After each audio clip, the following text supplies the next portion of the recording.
આજે હું તમારી સાથે શેર કરવાની છું હોળીમાં સ્પેશિયલ અમારા ત્યાં બનાવવામાં આવતા ચૂરમાના લાડુની રેસીપી. આ ચૂરમાના લાડુ આપણે જે બહાર ચૂરમાના લાડુ ખાઈએ છીએ ને એના કરતાં થોડી અલગ છે. આની બનાવવાની પદ્ધતિ અલગ છે અને એનો સ્વાદ પણ આપણે જે રેગ્યુલર ખાઈએ છીએ એના કરતાં થોડો અલગ છે. હલો ફ્રેન્ડ્સ, હું છું હેતલ. કિચન ક્રાફ્ટમાં તમારા બધાનું હાર્દિક સ્વાગત છે. તો ચલો આજની મજેદાર રેસીપી બનાવવાનું શરૂ કરીએ. ચૂરમાના લાડુ બનાવવા માટે સૌથી પહેલા તો આપણને જોઈશે ઘઉંનો કકરો લોટ. તો એ મેં વજનમાં 200 ગ્રામ લીધો છે. માર્કેટમાં તમને ઇઝીલી મળી જાય છે. ઘરે તમારી પાસે ઘંટી હોય તો એમાં પણ કરી શકાય. અને સાથે લેવાનો છે 100 ગ્રામ જેટલો આપણે ચાનો કરકરો લોટ અને 100 ગ્રામ જેટલી સોજી. સોજી તમે તમારી પાસે ઘરમાં જે પણ હોય ઝીણી મોટી લઈ શકો. તો એનું એકદમ પરફેક્ટ મેઝરમેન્ટ છે 200 ગ્રામ કકરો લોટ ઘઉંનો, એની સામે 100 ગ્રામ ચાનો લોટ અને 100 ગ્રામ સોજી. અને 300 ગ્રામ આપણને લેવાનું છે ઘી. તો જે 300 ગ્રામ ઘી છે એમાંથી જ એક મોટો ચમચો ઘી અત્યારે આપણે લઈશું અને સોજીને આપણે એની અંદર શેકી લેવાની છે, જેથી સોજીનો એક એક દાણો એકદમ સરસ ફૂલશે. તો આ જે ચૂરમાના લાડુ છે ને આપણે જે રેગ્યુલર એકલા ઘઉંના લોટના ખાઈએ છીએ એના કરતાં થોડા અલગ છે અને સ્પેશિયલી હોળીમાં અમારા ત્યાં બનાવવામાં આવે છે. મારા દાદીમાં આ રીતે વર્ષોથી હોળી વખતે ચૂરમાના લાડુ બનાવતા, જેનો સ્વાદ થોડો અલગ હોય. તો આજે એની રેસીપી તમારી સાથે હું શેર કરું છું. તો સોજીને આપણે ધીરા ગેસ ઉપર એકદમ સરસ એનો દાણે દાણો ખીલી જાય ત્યાં સુધી શેકી લઈશું અને ગેસ બંધ કરી દેવાનો છે. ત્યાર પછી આપણે લોટ બાંધીશું. તો લોટ બાંધવા માટે આપણે જે સોજી શેકીને લીધી છે એની સાથે આપણે ઘઉંનો કરકરો લોટ ભેળવવાનો છે અને લોટ બાંધવાનો છે. આપણે રેગ્યુલર જે ચૂરમાના લાડુ બનાવીએ ને એની અંદર આપણે ફક્ત ઘઉંનો લોટ લઈએ છીએ અને એની અંદર 2 ચમચી જેટલી સોજી, 2 ચમચી ચાનો લોટ નાખીએ છીએ. પણ આ પદ્ધતિ થોડી અલગ છે. હવે એની અંદર આપણે થોડું મીઠું એડ કરીશું. લાડવાની અંદર થોડું મીઠું એડ કરો ને તો એની મીઠાશ ઓર વધી જાય છે. હવે મોણ માટે અત્યારે મેં ફરીથી એક મોટો ચમચો ઘી લીધું છે અને સરસ રીતે આપણે લોટને મોઈ લેવાનો છે. સોજીને આપણે ઘીમાં શેકેલી છે અને ઘઉંનો લોટ છે એને પણ આપણે ઘીવાળો અત્યારે જે ઘી નાખ્યું છે એનાથી સરસ મોઈ લઈશું. તો બંને લોટ સરસ ભેગા થઈ જાય અને આ રીતે મુઠ્ઠી પડતું થઈ જાય મોવણ, એટલે આપણે થોડું હુંફાળું પાણી લઈ લોટ બાંધવાનું છે. તો પાણી થોડું થોડું નાખવાનું ને લોટ આપણે સારો એવો કઠણ બાંધવાનો છે, ઢીલો નથી રાખવાનો. તો થોડું થોડું પાણી લઈ આ રીતનો કઠણ લોટ રાખીશું અને આ લોટને આપણે 15 થી 20 મિનિટ રહેવા દેવાનો છે, જેથી જે સોજી અને ઘઉંનો કકરો લોટ છે પોતાની અંદર પાણીને સરસ રીતે એબ્ઝોર્બ કરી લે. તો ઢાંકી અને રહેવા દઈશું. અને મેં 1 કપ જેટલું ગરમ પાણી લીધું હતું, તો એમાંથી અડધો કપ પાણી મેં ઉપયોગમાં લીધું છે. 15 થી 20 મિનિટ થઈ ગઈ છે. તો લોટ આપણે જોઈ લઈએ.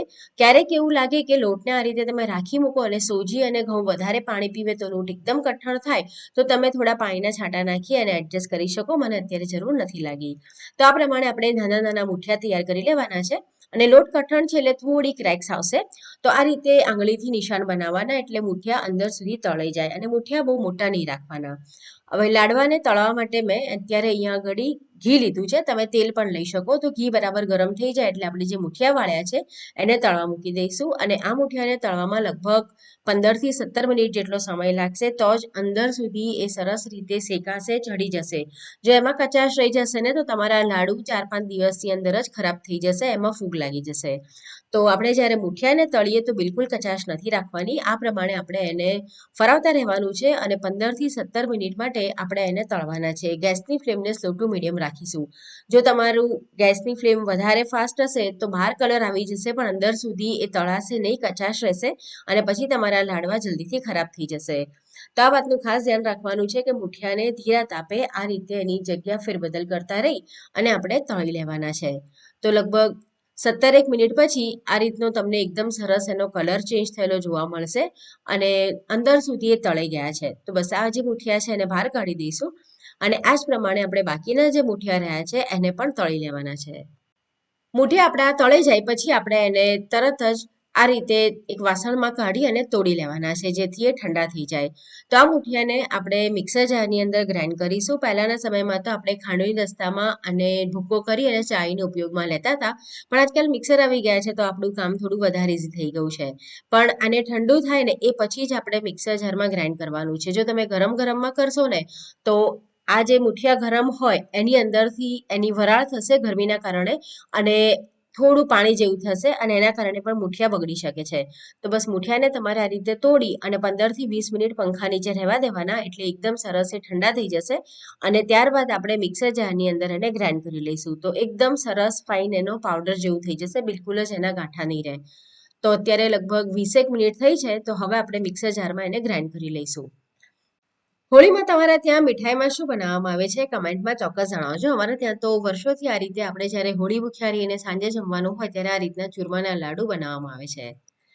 તો અત્યારે મેં એને ગ્રાઇન્ડ કરી લીધું છે અને તમે જોશો તો એકદમ ફાઇન પાવડર છે. એની અંદર બિલકુલ જ એના મોટા ટુકડા નથી રહ્યા. તમને જો એવું લાગે કે મોટા ટુકડા રહ્યા છે તો તમે એને ચાળી શકો છો ઘઉંના ચાળણાથી, પણ મને અત્યારે જરૂર નથી લાગી રહી. તો બસ હવે આપણે આ મિશ્રણને સાઈડમાં રહેવા દઈશું.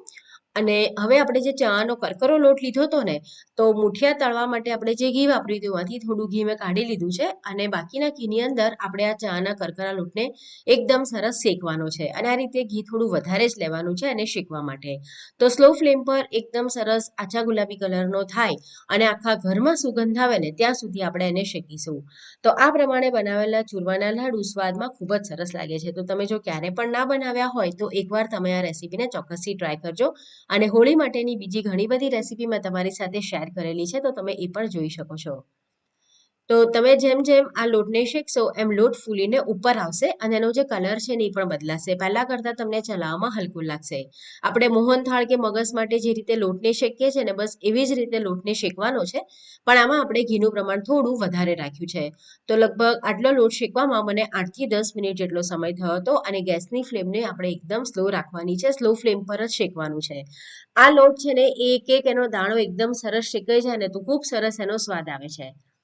હવે લોટ શેકાઈ જાય પછી આપણે એને થાળીમાં કાઢી દઈશું અને એકદમ ઠંડુ કરી લેવાનું છે. આપણે જ્યારે લાડુ બનાવીએ ને તો આપણે પહેલા જે સૂજી અને ઘઉંના કકરા લોટના મુઠિયા બનાવીને જે મિશ્રણ તૈયાર કર્યું એ અને આ રીતનો શેકેલો લોટ એ બંને એકદમ ઠંડા હોવા જોઈએ.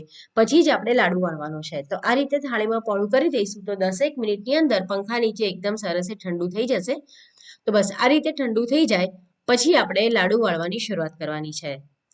તો હવે આપણે જે મિશ્રણ પહેલા તૈયાર કર્યું હતું એની અંદર આ મિશ્રણને એડ કરી દઈશું. એટલે કે જે ચણાનો લોટ આપણે શેકીને રાખ્યો છે એને એડ કરીશું અને બાકી એની અંદર જે વસ્તુઓ નાખવાની રહી છે એ ઉમેરી દઈશું. મેં અત્યારે તમને જે ક્વોન્ટિટી બતાવી છે ને એની અંદરથી તમારા લગભગ 4 થી 5 વ્યક્તિ માટે લાડવા બનીને તૈયાર થશે. તમે સાઈઝ કેવી બનાવો છો? જો મીડિયમ સાઈઝ બનાવશો તો લગભગ 30 નંગ જેટલા લાડુ બનીને તૈયાર થાય છે. હવે એની અંદર આપણે 1 ટીસ્પૂન ઇલાયચીનો પાવડર નાખીશું અને થોડું જાયફળ આપણે ઘસીને નાખવાનું છે. તમને આની અંદર જે પણ આ રીતના ડ્રાય મસાલા ગમતા હોય એ નાખી શકો છો. જો તમને જાયફળ ના ગમતું હોય તો એને સ્કીપ પણ કરી શકાય. ત્યારબાદ એની અંદર કિશમિશ નાખીશું. તો કિશમિશને મેં વચ્ચેથી કટ કરી લીધી છે, એટલે આખી નથી રાખી. અને જે નાની ગ્રીન કિશમિશ આવે છે એ લીધી છે. કાજુને મેં થોડા આ રીતે એકદમ રફલી ચોપ કરી લીધા છે અને સાથે આપણે ઉમેરીશું 200 ગ્રામ ભૂરું ખાંડ. આમાં દળેલી ખાંડ નથી નાખવાની, ભૂરું ખાંડ નાખવાની છે. જો દળેલી ખાંડ નાખશો ને તો તમારે ઘી બહુ વધારે નાખવું પડશે. દળેલી ખાંડ ઘી બહુ પીવે છે.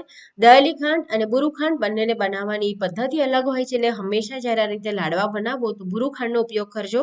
તો તમારે ઘી આની અંદર લાડવામાં જેટલું નાખ્યું હશે એટલું તમને દેખાશે.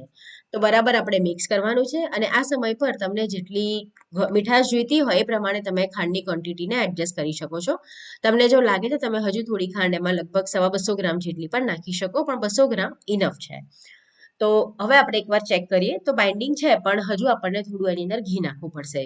તો મુઠિયા તળવા માટે જે ઘી લીધું હતું ને એ જ આપણે ઉપયોગમાં લઈશું અને એ જ એની અંદર એડ કરીશું. તો 300 ગ્રામ જેટલું ઘી જોઈતું હોય છે, પણ ક્યારેક એવું થાય કે થોડું ઘી બચી પણ જાય તો એક સાથે નહીં નાખીએ, થોડું થોડું નાખતા જવાનું, મિક્સ કરવાનું અને ચેક કરી લેવાનું. અને ક્યારેક એવું થાય છે કે તમે જ્યારે લાડવા વાળો ને તો તમને એવું લાગે કે બાઇન્ડિંગ છે, પણ પછી છે ને થોડા ટાઈમ પછી ઘી પીવાઈ જાય ને તો લાડવા જ્યારે તમે તોડવા જાઓ ને તો ભરભર થઈ જાય છે, એટલે ઘી તમારે થોડું વધારે નાખવું. તો અત્યારે હું ફરીથી બીજું ઘી એની અંદર એડ કરું છું અને પછી હવે આપણે એમાંથી લાડુ વાળીને તૈયાર કરીશું. તો આ પ્રમાણે બનાવેલા ચૂરમાના લાડુ તમારા 10 થી 15 દિવસ સુધી બહાર બિલકુલ ખરાબ નથી થતા. ફ્રીઝમાં તમે રાખશો તો 1 થી 1.5 મહિના સુધી તમે એને સ્ટોર કરી શકો છો. અને આપણે આમાં બેસન નાખ્યું છે ને એટલે એના કારણે એનો સ્વાદ ખૂબ વધારે સરસ આવે છે. એની જે મીઠાશ હોય ને ચણાના લોટની એના કારણે લાડુ બહુ સરસ લાગે છે. તો બસ હવે આપણે આ પ્રમાણે લાડુ તૈયાર કરી લઈશું. તો એક હાથ ઉપર એટલે હથેળી પર રાખવાનું અને બીજા હાથથી આ રીતે એને ફરાવતા જવાનું અને એકદમ ભાર આપવાનું, એટલે લાડુ એકદમ તમારો ઘટ બંધાય, એટલે જ્યારે તોડવા જાવ તો ભરભર ભાગીને ભૂકો ના થાય અને એકદમ સરસ એ તૂટે. તો બસ આ પ્રમાણે આપણે તૈયાર કરીશું. હવે તમારે જો કોઈ એક સરખી સાઈઝના બનાવવા હોય તો આ રીતની કોઈ નાની વાટકી લઈ લો, એમાં મિશ્રણ ભરો અને પછી લાડુ વાળો, તો તમારા બધા જ લાડુ એક સરખી સાઈઝના થશે. અને નીચેનો હાથ સીધો રાખવાનો, ઉપરનો હાથ આ રીતે કરી અને તમે લાડુ વાળશો તો એકદમ સરસ તમારા લાડુ વળશે. તમે ક્યારે પણ પહેલા નહીં બનાવ્યા હોય ને તો પણ એકદમ ફાઇન બનશે. અને એની ઉપર આપણે થોડી ખસખસ આ રીતે લગાડી દઈશું. તમે જો ખસખસ ના ખાતા હો તો તમે એને સ્કીપ પણ કરી શકો છો. તો આ પ્રમાણે આપણે બધા લાડવા તૈયાર કરી લઈએ. હું તમને બીજી રીત પણ બતાડું. તમને જો એ રીતે ના ફાવે તો આ રીતનું જે મોલ્ડ આવે છે એ લઈ લેવાનું, ઘી લગાડીને ગ્રીસ કરી લેવાનું અને એની અંદર આપણે આ રીતનું જે આપણું મિશ્રણ છે એ ભરવાનું અને પ્રેસ કરી દેવાનું બરાબર. અને પછી તમે એને થાળીમાં ઊંધું પાડશો ને તો એકદમ સરસ તમારા લાડવા થઈ જશે. એટલે તમારે જો આ રીતના શેપવાળા જોઈતા હોય અને હાથેથી બાંધતા ના ફાવતું હોય તો આના મદદથી પણ તમે લાડુ તૈયાર કરી શકો છો. તો ચૂરમાના લાડુની આ રેસીપી તમને કેવી લાગી એ કમેન્ટ કરીને ચોક્કસ જણાવો. જો રેસીપી પસંદ આવી હોય તો વિડીયોને તમારા ફ્રેન્ડ્સ ફેમિલીની સાથે જરૂરથી શેર કરો. અને આવી નવી નવી રેસીપી જોવા કિચન ક્રાફ્ટ ચેનલ સબસ્ક્રાઇબ ના કરી હોય તો જરૂરથી સબસ્ક્રાઇબ કરો. તો ફરીથી મળીએ નવી મજેદાર રેસીપીની સાથે.